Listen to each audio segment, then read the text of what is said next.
Assalamualaikum warahmatullahi wabarakatuh. Alhamdulillahirabbil alamin alladzi bi ni'mati tatimmu sholihat wa bi dzikri solahai tatanazzalur rahmat wal barakat. Wassalatu wassalamu ala sayyidi sadat sayyidina maulana Muhammadin qutbil qadat wa ala alihi wa ashabil anjumiz zahirat amma ba'du. Allahumma sholli ala ruhi sayyidina Muhammadin fil arwah wa ala jasadi fil ajsad wa ala qabri fil kubur wa ala alihi washabihi wa sallim. Rabbi shrah li sadri wa yassir li amri wa hlul 'uqdatam min lisani yafqahu qawli. Rabbi zidni ilma warzuqni fahma. Allahumma aftah alaina futuhal arifin waj'alna khalisatan liwajhikal karim. Allahumma arzuqna fahman nabiyyin wa ilhamal malaikatil muqarrabin. Allahumma nawwir qulubana binuri hidayatika kama nawwartal arda binuri syamsika. Rabbana anfa'na bima 'allamtana. Rabbi alimna alladzi yanfa'una. Rabbi faqihna wa faqih ahlana wa qarabati lana fi dinina. Allahumma inna na'udzubika min ilmin la yanfa' wa qalbin la yakhsha wa amalin la yurfa' wa du'ain la yusma'. Ya Allah, lindungi kami dari mempunyai ilmu yang tidak bermanfaat, dari mempunyai hati yang tidak khusyuk, dari mempunyai amal yang tidak diterima, dan dari mempunyai doa yang tidak dikabulkan. Naudzubillah min dzalik. Amin. Allahumma sholli ala sayyidina Muhammadin tibbil qulub wa dawaiha wa afiyatil abdan wa shifaiha wa nuril absar wa diyaiha wa kutil arwah wa ghidaiha wa ala alihi washabihi wasallim. Allahumma sholli ala sayyidina Muhammadin wa ala ali sayyidina Muhammad madanil judi wal karam mambail ilmi wal hilmi wal hikami wa barik wa sallim. Walhamdulillahirabbil alamin.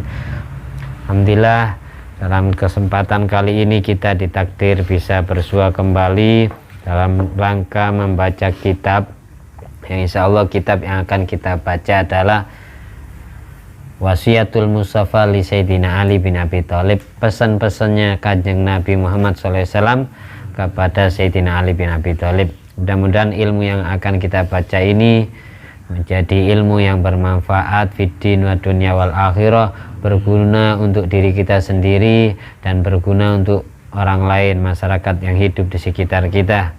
Ala hadiniyat wala kulliyatin sholihah wala kulli mana wasalafu sholeh wala kulli niyati jami muallifi hadal kitab wala kulli niyati jami masyaikhina wa jami auliyaina Indonesia bijayi Nabil Mustafa Sayyidina Maulana Muhammadin sallallahu alaihi wasallam Ali wa ashabi duratil majma'in bisri asraril Fatiha. A'udzubillahi minasyaitonir rajim. Bismillahirrahmanirrahim.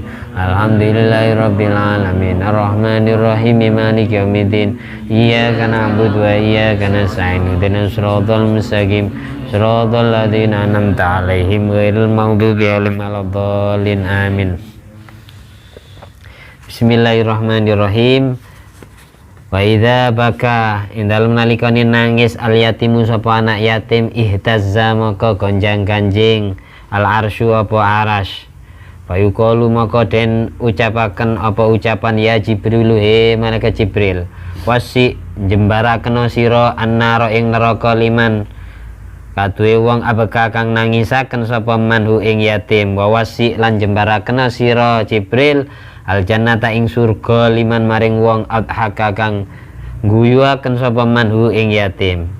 Ya Ali he Ali ad-dinu tawi agama an-nasihatu iku dadi nasihat iku ngarepaken kaapian lillah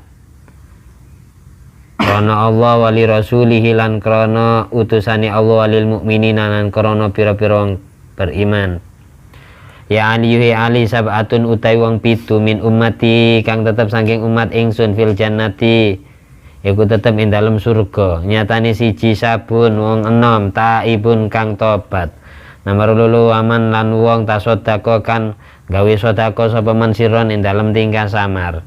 Nomor telu aman lan wong yuati kang nekani sapa man salat duha ing salat duha. Nomor papat aman lan wong kana kang ana sapa man kana kang ana zahabu malihi apa ilangi artane man ahwana iku luwih ngentengaken ali ngatasi man min tenimbang fawati salatin pote waktune salat wahidatin kang siji ma'al imami ing dalem sertane imam. Nomor 5 waman lan wong damaat kang brebes mili ainahu apa meripat lurune man min khosyatillah krana wedi ing Allah. Nomor 6 waman lan wong zahama. Nomor 7 ya. Waman lan wong zahama kang desaan sapa man al ulama ing pira-pira wong kang anduweni ilmu fi majalisi min dalam pira-pira nggon lunggune ulama. Barusan hadis yang kita baca barusan ini hadis yang terkutip di dalam pinggiran kitab Minahus-Saniyah karya Syekh Abdul Wahab Asy-Sya'rani, yaitu wasiatnya Nabi Muhammad SAW kepada menantunya sekaligus adik sepupunya Nabi Muhammad SAW yang bernama Sayyidina Ali bin Abi Thalib. Nabi pernah pesan kepada Sayyidina Ali, idza bakal yatimu, kalau ada anak yatim nangis, ihtazzal arsyu, aras itu goncang. Aras itu tempatnya di mana? Di kursi, di atas langit 7. Di atas langit 7 istilahnya Baitul Ma'mur. Di Baitul Ma'mur itu ada kursi, ada aras, ada Lauh Mahfud. Aras itu ibaratkan kalau di bumi itu hutan lah, hutannya langit yang dijaga oleh ribuan malaikat, 70.000 malaikat.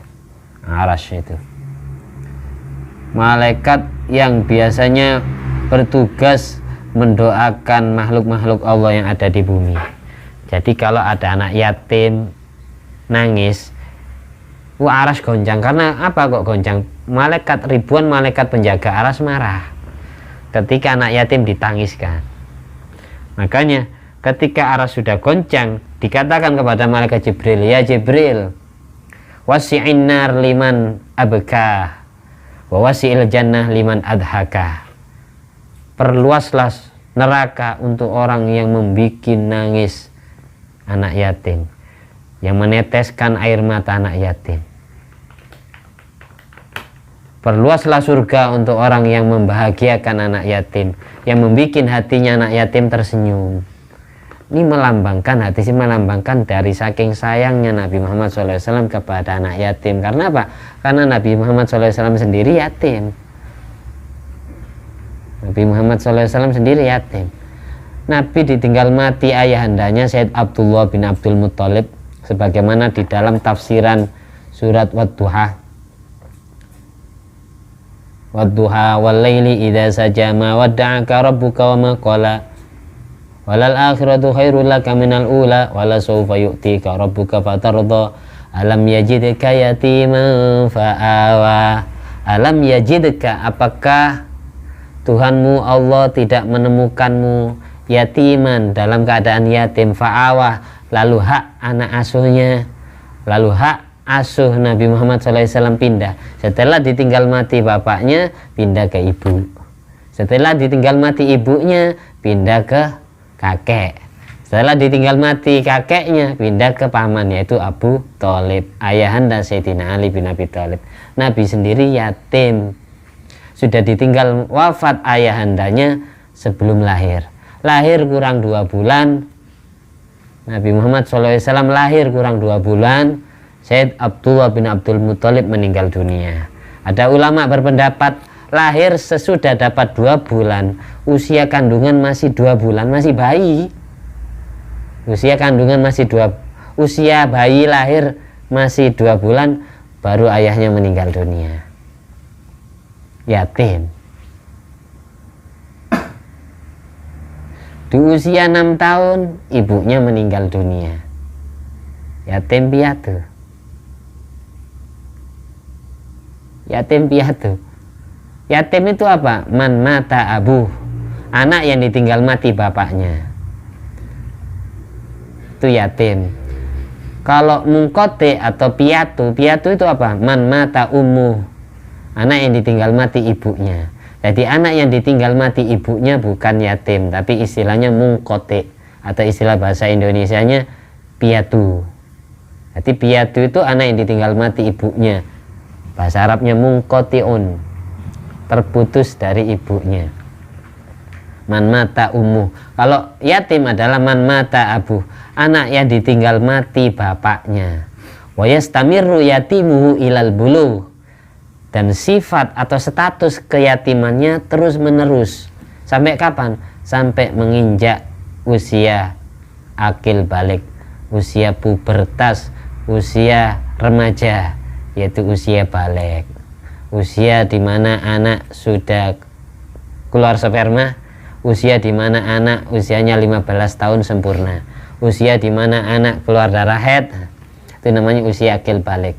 Jadi semua anak yatim ketika sudah balik, faida balagha zala yatimu, semua anak yatim yang sudah balik maka hilang sifat yatimnya, sudah bukan yatim lagi. Jadi hati-hati kalau ada santunan anak yatim yang sudah balik status yatimnya sudah hilang. Ada pengumuman 10 Muharram, setelah ini kan ada bulan santunan anak yatim. Di situ dijelaskan santunan anak yatim. Jadi yatim-yatim yang sudah balik tidak masuk kategori itu. Kalau sudah tidak masuk kategori berarti anak yang sudah balik yang bukan yatim lagi itu haram menerima uang itu. Kecuali si pihak penyantun mengglobalkan, mengumumkan ini santunan untuk anak yatim dan kaum duafa. Kaum duafa berarti anak yatim yang sudah balik masuk, janda-janda masuk, kaum duafa, piatu masuk, piatu. Jadi kalau sudah santunan anak yatim ya khusus anak yatim, piatu tidak masuk, paham ya? Dan anak yatim yang sudah balik, yang sudah bukan yatim lagi juga tidak masuk. Itu hati-hati, menerima amplop itu haram, karena ibaratkan membohongi panitia. Sudah balik, sudah bukan yatim, daftar santunan anak yatim, ingin dapat uang. Itu hati-hati.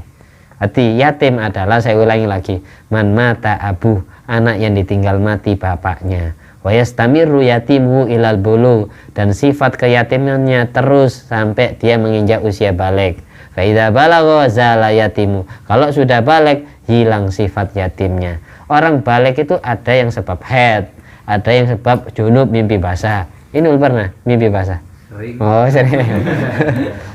Kok bengong gitu, takut tidur ya, takut ngantuk.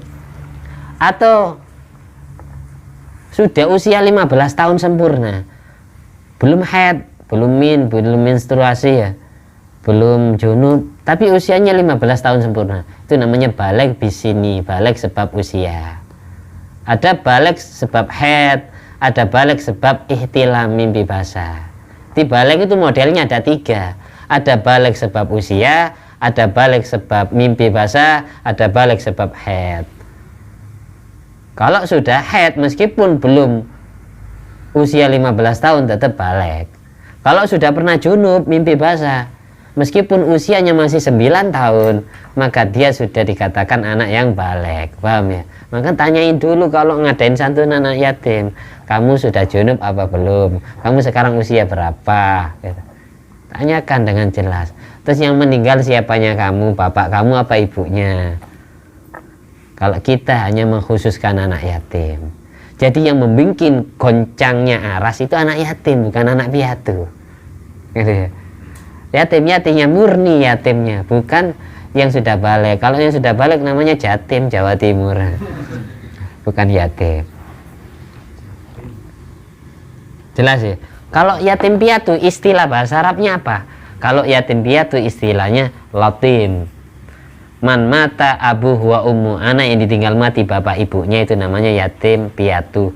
Istilah bahasa Arabnya itu latim. Latim beda dalam Arab.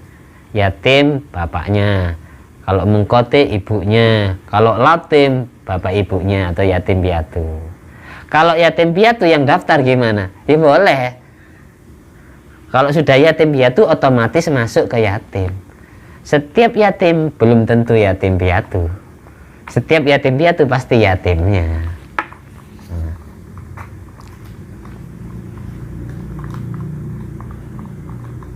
Lanjut, jelas ya. Jelas pembahasan anak yatim. Kalau di bulan Muharram itu usap perhelai rambutnya. Kalau di kitab Tambil Wafilin itu kita ngasih uang anak yatim lalu usap rambutnya sesuai dengan hitungan rambut yang kita usap, rambutnya yatim yang kita usap, itu insya Allah dosa kita juga akan terkurangi sesuai itu. Jadi bulan Muharram itu dikatakan bulan santunan anak yatim karena sejarah hijrahnya Nabi dari Mekah ke Madinah, kemudian menemukan tanah milik dua anak yatim namanya Sahal dan Suhel, yang kemudian tanah itu dijadikan Masjid Nabawi yang sekarang jadi Raudhah, sekaligus jadi tempat tinggalnya Nabi Muhammad SAW yang sekarang jadi makamnya Rasulullah. Itu anak yatim itu terkirimi ganjaran terus. Yang jadi Raudhah itu tanahnya anak yatim namanya Sahal dan Suhel. Ini jadi Raudhah. Dari situ Nabi terus sayang. Dulu Nabi kan diperebutkan oleh sahabat. Akhirnya Nabi ngadayangin sayembara, untanya suruh jalan. Kalau unta saya sudah mengerumput, sudah makan rumput di sebuah tempat, ya di tempat itulah akan saya bangun masjid dan sekaligus jadi tempat tinggalku. Sekarang ya jadi makamnya Rasulullah juga sallallahu alaihi wasallam. Akhirnya ngerumput, ternyata setelah ditanyai, ini tanah milik siapa? Ternyata tanah milik dua anak yatim yang kemudian diwakafkan untuk umat Islam. Siapa saja boleh itikaf situ. Tidak henti-henti sampai hari kiamat. Dua anak yatim yang jelas sudah dewasa itu kemudian pahala. Tidak henti-henti terkirimi pahala itu. Apalagi tanahnya ditempati tidur Nabi, tanahnya ditempati sholat Nabi dan para sahabatnya, luar biasa. Ditempati wali itu sudah luar biasa, apalagi ditempati makhluk yang paling mulia, Nabi Muhammad SAW. Kita lanjut pesannya Kanjeng Nabi kepada Sayyidina Ali berikutnya. Ya Aliyu ad-dinun nasihah. Agama itu adalah sebuah nasihat. Semua agama menghendaki baik lillah, karena Allah, wali rasuli dan karena rasulnya, walil mu'minin kan karena seluruh umat yang beriman. Jadi kalau ada nasihat mempermalukan, bukan menghendaki baik, berarti semua nasihat itu menghendaki baik karena Allah, ya, untuk Allah, untuk Rasulullah, ya, untuk seluruh kepentingan umat Islam. Nasihat itu menghendaki kebaikan.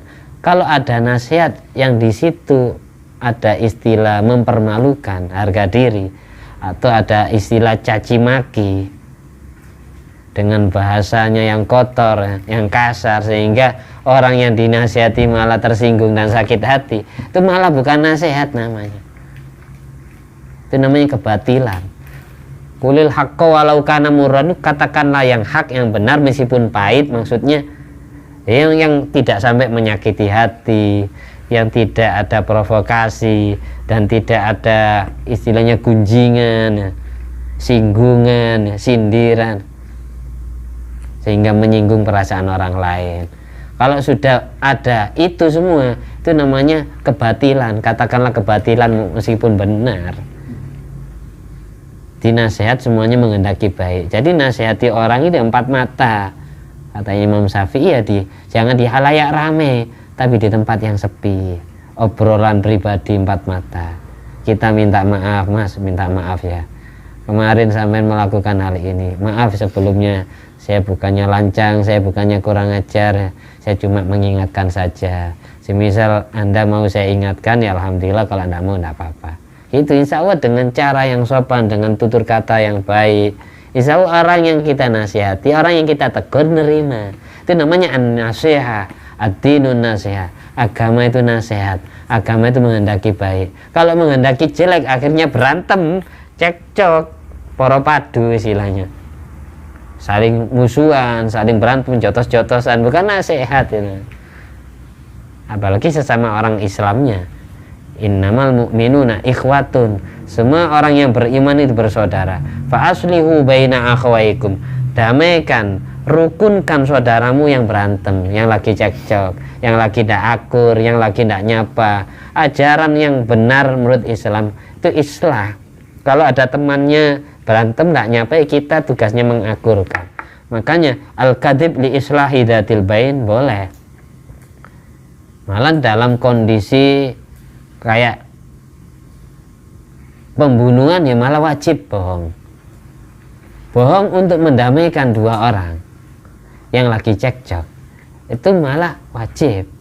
Kalau jujur malah mematikan. Contohnya ya, ini Misbah mau dibunuh sama Inul, terus Misbah lari dicari-cari Inul kemana-mana, terus ketemu saya minta perlindungan jenengan, saya mau sembunyi di rumah jenengan. Ya silakan. Inul datang cari Misbah, ada Misbah di sini? Tidak ada Misbah di sini. Kenapa? Mau saya bunuh katanya Inul. Saya wajib bohong, tapi bohongnya harus pakai badik tauriah, sindiran.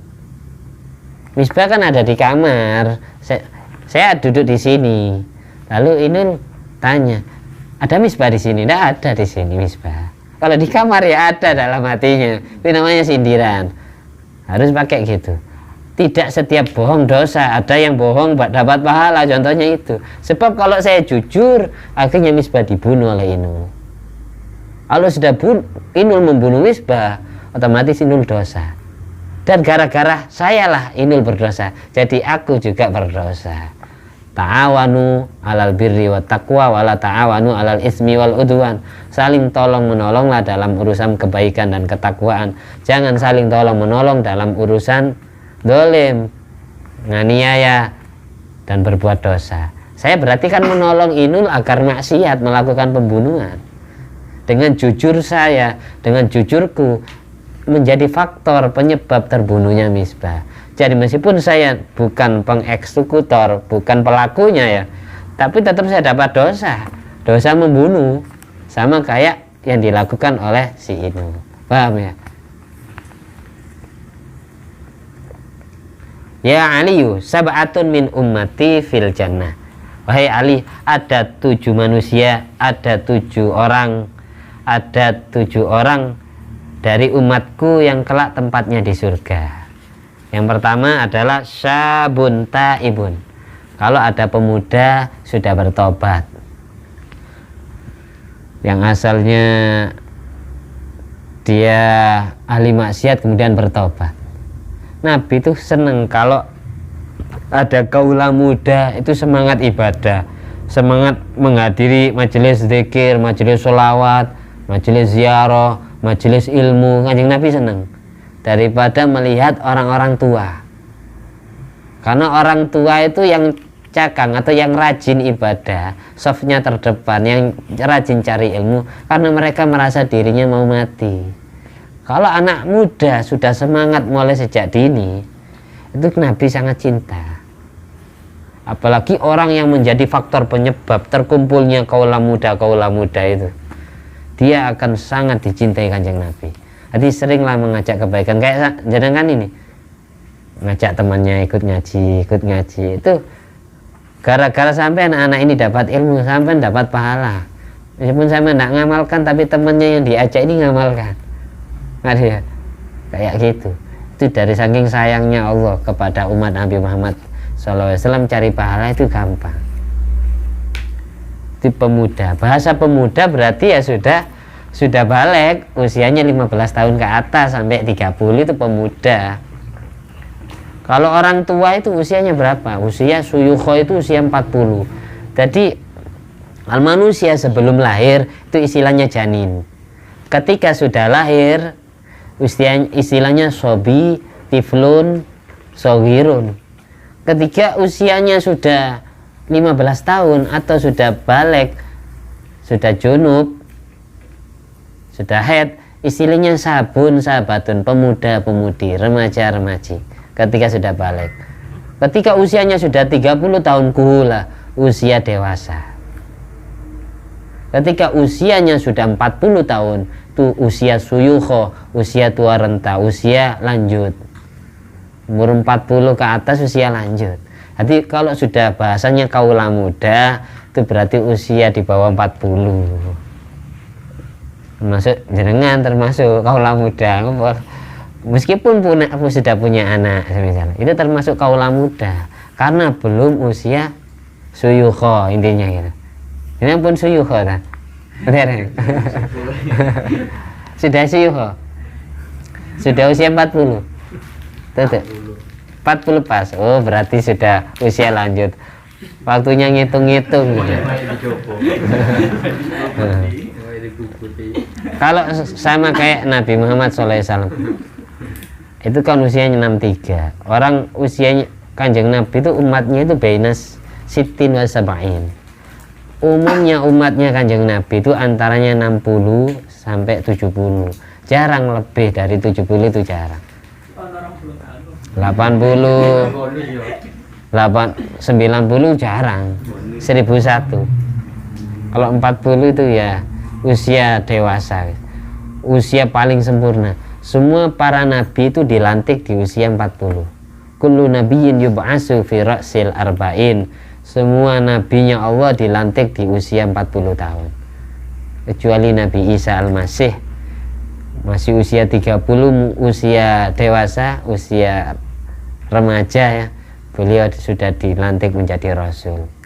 Bahkan diangkat ke langit Nabi Isa Al-Masih usianya 33 tahun. Wa ma qataluhu yakina bal rafa'allahu ilaih. Bahkan Allah mengangkat Nabi Isa ke langit kedua. Itu di usia 33. Nabi Isa masih jomblo, masih belum nikah, besok akan nikah dengan wanita akhir zaman yang dipersiapkan oleh Allah jadi jodohnya Nabi Isa. Kalau dulu diangkat ke langit usia 33 tahun, berarti sekarang usianya berapa? Berapa ribu tahun ya? Tapi wajahnya Nabi Isa tetap awet muda kayak usia 33 itu. Tetap. Allah maha hebat, Allah maha bisa membuat orang itu awet muda. Ada ceritanya Uzair itu. Nanti kapan-kapan kita bahas ceritanya Uzair. Nabi Uzair alaihissalam itu awet muda. Sampai cucunya sudah besar, sampai teman-teman yang sebaya dengan beliau usianya sudah tua-tua, wajahnya keriput. Nabi Uzair masih muda, tidur berapa ratus tahun itu, 300 tahun ya. Banyak yang sebaya dengan beliau sudah mendahului beliau meninggal dunia, banyak. Baru semua orang beriman kepada ajaran Nabi Uzair gara-gara menyaksikan Nabi Uzair masih hidup, awet muda ya. Masih muda. Kapan-kapan kita bahas cerita itu Nabi Uzair. Nggak pernah dengar mungkin sampean ada nabi namanya Nabi Uzair, karena nggak masuk termasuk kategori 25 rasul itu, nggak masuk. Yang pertama, ada 7 orang yang dijamin masuk surga oleh Nabi Muhammad SAW. Satu, pemuda yang sudah bertobat.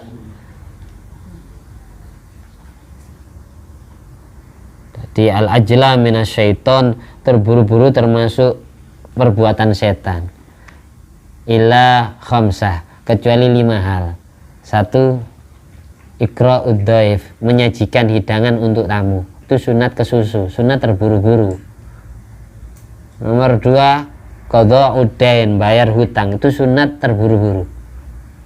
Nomor 3, tajhizul janaiz, mempersiapkan jenazah untuk segera dimandikan, dikafankan, disolatkan, dan dikuburkan. Takut keburu jadi bangkai, bau. Nomor 4 yang sunat terburu-buru ini, tazwijul bikri, menikahkan perawan, menikahkan anak gadis. Sekarang peraturan pemerintah umur 19 ya 19 ya. Lebih cepat lebih baik kalau perawan. Jangan kejar karir. Nomor 5, at-taubat minadz-dzambi, tobat dari dosa itu sunat terburu-buru. Jangan menunda besok-besok ya. Meskipun gali lubang tutup lubang. Inilah astaghfiru rabbi wa atubu ilaihi fil yaum 70 marrah. Sesungguhnya aku beristighfar, memohon ampunan kepada Tuhanku Allah, dan bertobat kepada Allah dalam sehari 70 kali. Itu Nabi pesan gitu. Jadi situ dapat kita simpulkan pesannya Nabi Muhammad SAW. Tobatlah kamu, meskipun dalam satu hari kamu 70 kali tobat. Maksiat tobat, maksiat tobat. Barangkali tobat yang paling terakhir itu yang diterima oleh Allah, menjadi penghujung akhir hayatmu. Jadi ada kesempatan, ada waktu tobat, langsung tobat, baca istighfar, sedekah, pokok untuk melebur dosa. Gimana caranya? Wudu, nolong orang ya. Saya barusan dosa ya. Segera wudu, segera sedekah, segera baca sholawat, segera baca Quran, segera melakukan hal-hal yang dapat melebur dosa-dosamu, terutama sedekah. Meskipun nanti tanpa ada kesengajaan ketemu maksiat lagi, terjerumus lagi, tobat lagi, jangan sampai putus asa. Karena kadang ada maksiat yang sengaja ditakdir oleh Allah untuk terjadi. Biar apa? Hatinya hamba itu tidak sombong, tidak merasa soleh, tidak merasa baik. Kadang ada maksiat yang sengaja ditakdirkan oleh Allah, itu ada. Kita sudah berusaha semaksimal mungkin, nafsu kita tidak kuat diperangi. Kalau sudah kita lulus ya, misal kita mau maksiat tidak jadi, kuat mengekang hawa nafsu, latihan, lulus, diuji lagi lulus, jadi kekasih Allah. Karena semua walinya Allah, semua kekasih Allah itu berangkat dari manusia pendosa.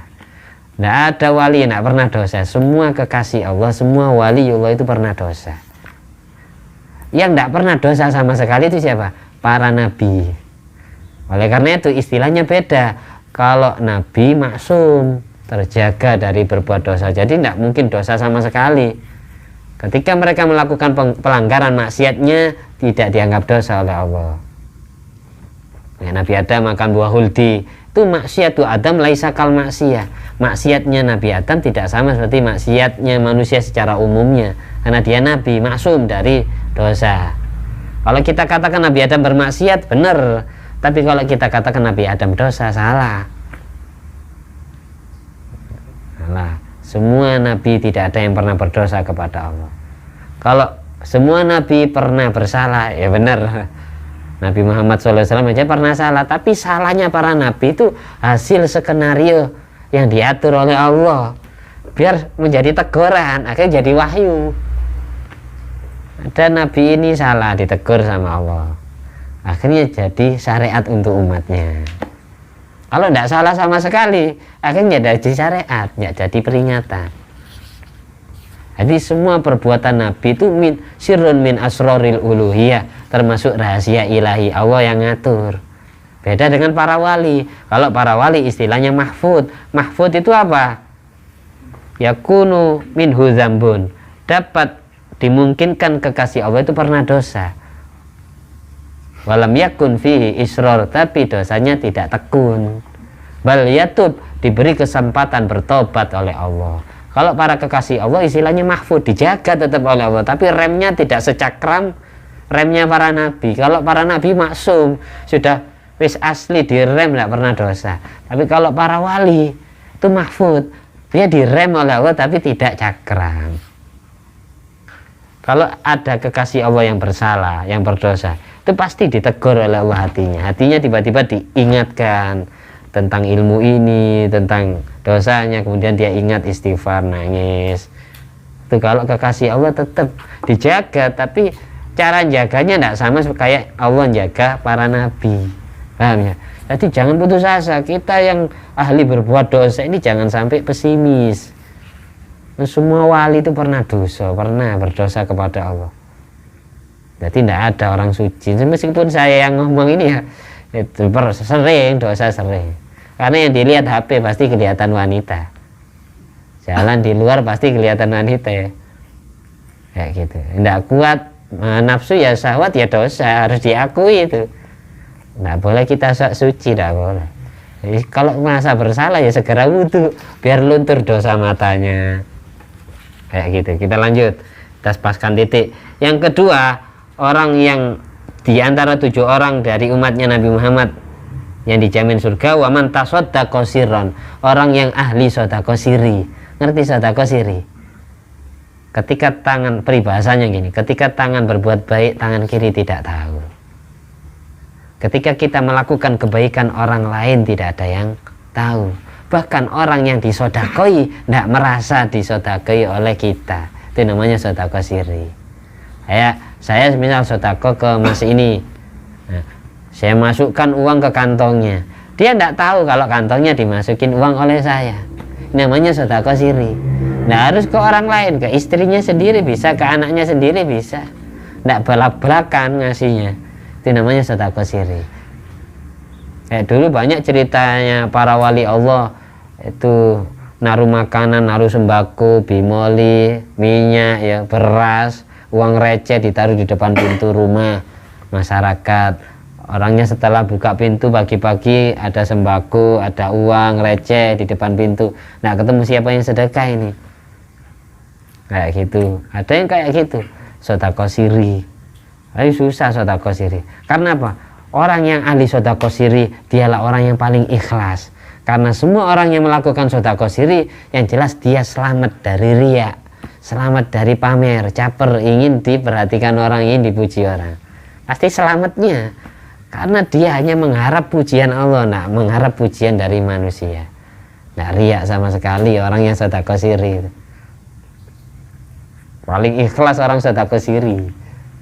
Memang sama-sama baiknya sedekah, tapi sedekah yang paling besar pahalanya adalah yang sirron.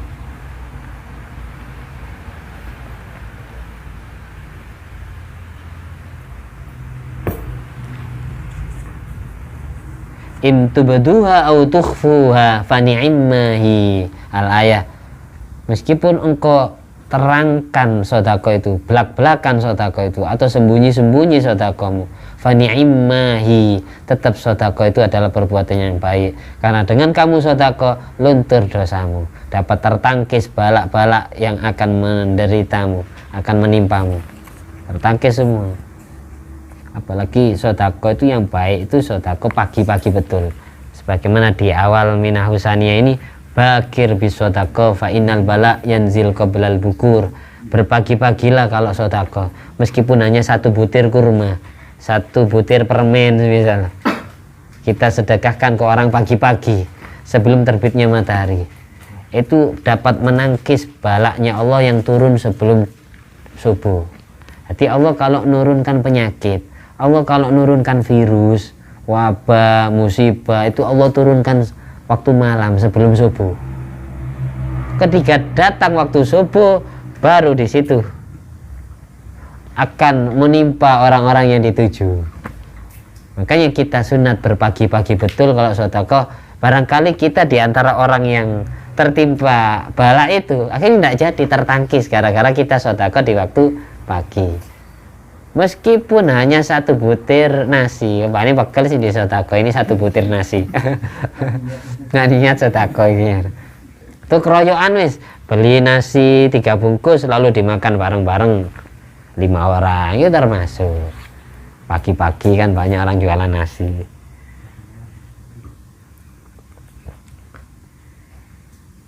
Yang ketiga, waman yu'addi sholatad duha, orang yang rajin sholat duha, orang yang ahli sholat duha.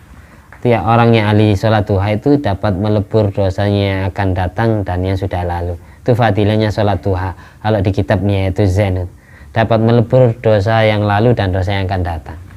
Bukan hanya melancarkan rizki. Umumnya kita kan tahunya duha itu melancarkan rizki, karena doanya kayak orang mengemis betul ya. Allahumma in kana rizki fis sama fa anzilhu. Ya Allah, kalau rizkiku di langit tolong turunkan. Wa in kana fil ardi fa akhrijhu. Kalau ada di dalam bumi tolong keluarkan. Wa in kana ba'idan fa qarribhu. Kalau jauh tolong dekatkan. Wa in kana mu'siran fa yasirhu. Kalau sulit tolong permudah. Maksa tahu. Wa in kana haraman fa tahhirhu. Kalau rizkiku berupa rizki yang haram, tolong sucikanlah dengan yang halal. Itu doanya orang habis sholat duha. Tapi jangan dilihat doanya itu. Khasiatnya sholat duha itu cahaya yang betul-betul luar biasa. Dapat melebur kotoran-kotoran dosa yang lengket di hati kita itu. Dosa yang akan datang dan yang sudah lalu. Tanpa perlu kita minta lancar rezeki, lancar sendiri karena khasiatnya diantaranya ke sana. Yang penting kita sholat duha. Orang yang ahli sholat duha, dia dijamin masuk surga. Di antara 7 orang yang jaminannya surga. Dapat berapa? Dapat 3 ya. Sekarang yang nomor 4. Wa man kana dhahabu malihi ahwana alai min fawati sholatin wahidatin ma'al imam. Yang nomor 4, orang yang dijamin surga di antara 7 itu adalah orang yang kehilangan harta bendanya lebih sangat ringan terasanya di hati daripada ketinggalan sholat berjamaah 1 kali. Berarti dia lebih sangat sedih kalau tidak sholat jamaah 1 kali daripada kehilangan uangnya. Orang yang punya perasaan hati kayak seperti itu, orang yang mencapai kepada makom kedudukan seperti itu di dalam hatinya, itu orang mulia. Jadi derajat sholat jamaah ngungguli semua harta bendanya. Dia lebih senang kalau kehilangan uang daripada kehilangan 1 sholat jamaah. Sholat jamaah 1 kali itu kayak kita melakukan sholat jamaah 1 kali isya, sama kayak 70 sholat isya sendiri. Sholatul fardhi 70, sholatul jamaah khairun bisa ba'in wa isrina darajah wa fi riwayatin bisa ba'in bi khamsatin wa isrina darajah. Sholat jamaah 1 kali fadilahnya adalah 27 derajat, ada yang bilang 25 derajat. Sholat isya jamaah 1 kali kayak sholat isya sendiri 27 kali. 27 kali sholat isya sendiri kayak sholat isya 1 kali tapi jamaah. Itu dari saking pentingnya sholat jamaah. Meskipun kita tidak khusyuk, tapi kita tertembel oleh rekan-rekan kita. Ini teman kita yang sop terdepan ini khusyuknya pas sujud saja, ini pas rukuk saja, ini pas tahiyatnya, ini pas takbirnya, ini pas baca Fatihahnya, ini pas tahiyat akhirnya, ini tahiyat awalnya, ini pas duduk di antara sujud duanya. Itu tertembel, jadinya sempurna. Paham? Itu dari situlah sholat jamaah kemudian menjadi sholat yang paling utama. Sampai 27 derajat fadilahnya, bukan ganjarannya 27 derajat. Kalau pahalanya tidak bisa dihitung oleh hitungan jari. Fadilah itu keutamaannya. Kayak gini keutamaan kayak tadi itu. 1 sholat subuh berjamaah kayak 27 sholat subuh sendirian, kayak gitu. Fadilahnya 27 derajat. Yang nomor 5 sekarang. Wa man dama'at ainahu min khasyatillah. Orang yang sampai meneteskan air mata meskipun tidak netes-netes, ngerembes banyu motai, karena dia takut kepada Allah, dia ingat-ingat dosanya sambil istighfar, astagfirullahaladzim, saya dulu pernah dosa ini, saya dulu sendirian. Kalau bisa, kalau ingin nangis sendirian, bukan ketika banyak orang. Kita pejamkan mata, ingat dosa-dosamu dan dosa-dosa yang kita terlupakan, itu istighfar betul, insya Allah merebas. Kalau enggak matanya nangis, pasti hatinya nangis. Itu orang yang sering kayak gitu, itu dicintai oleh Allah. Sering kayak gitu, sering nangis karena takut kepada Allah, karena mengingat dosa-dosanya yang terlalu banyak. Karena air mata itu tanda rahmatnya Allah. Karena air mata itu tidak bisa dibuat-buat. Orang pura-pura nangis dengan orang asli nangis itu beda. Air mata itu tidak bisa dibuat-buat. Kalau sudah netes tidak bisa diganggu gugat. Asli itu, asli nangis. Sebab orang yang pura-pura nangis itu ketara. Air mata itu otomatis akan keluar sendiri ketika hati kita sangat sedih, sangat merintih. Dapat berapa sekarang?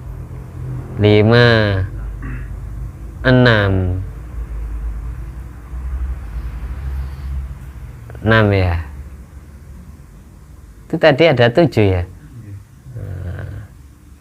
1, 2, 3, 4, 5, 6. Oh 7-nya ini, yang di bawahnya ini. Kok bisa terloncat ya? Waman zahama al ulama fi majalisihim. Orang yang berdesakan mendekati ulama di tempat duduknya, maksudnya berdesakan ingin dapat ilmu, ingin ngaji, ingin dengarkan ilmu meskipun sambil ngopi, sambil ngobrol-ngobrol biasa ya. Ingin dapat ilmu. Orang yang senang dekat kepada ulama, dialah orang yang termasuk ahli surga yang dicintai oleh Allah.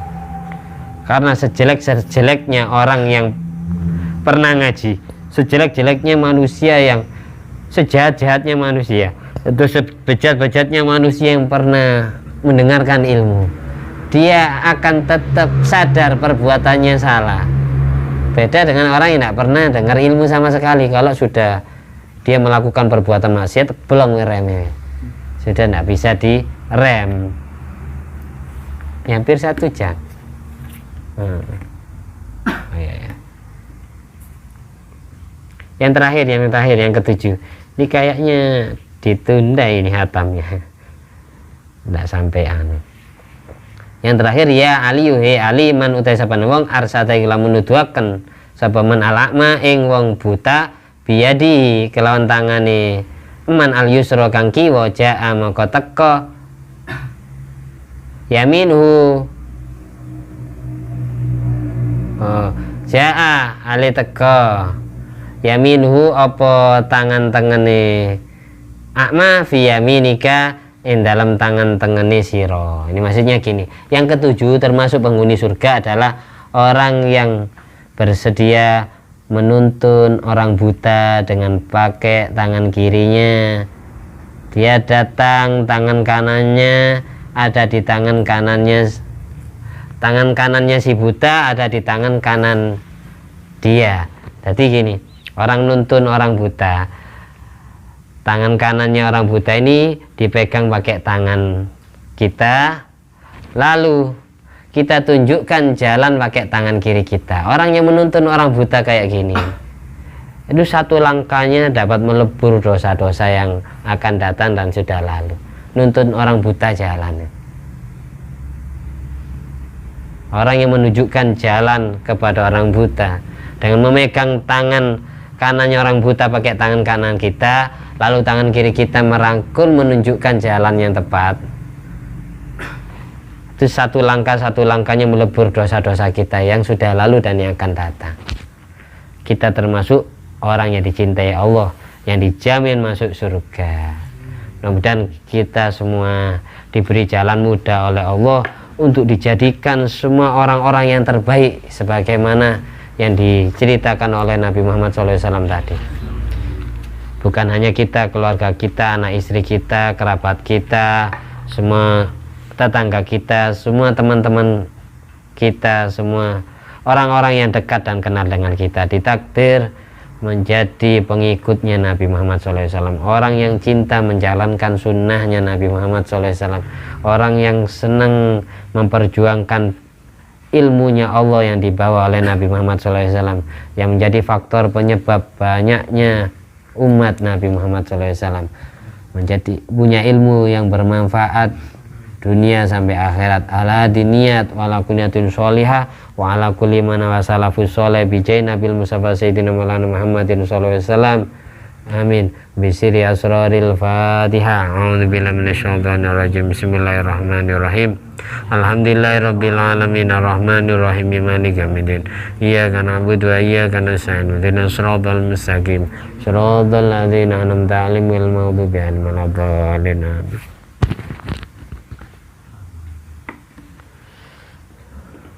Jamrul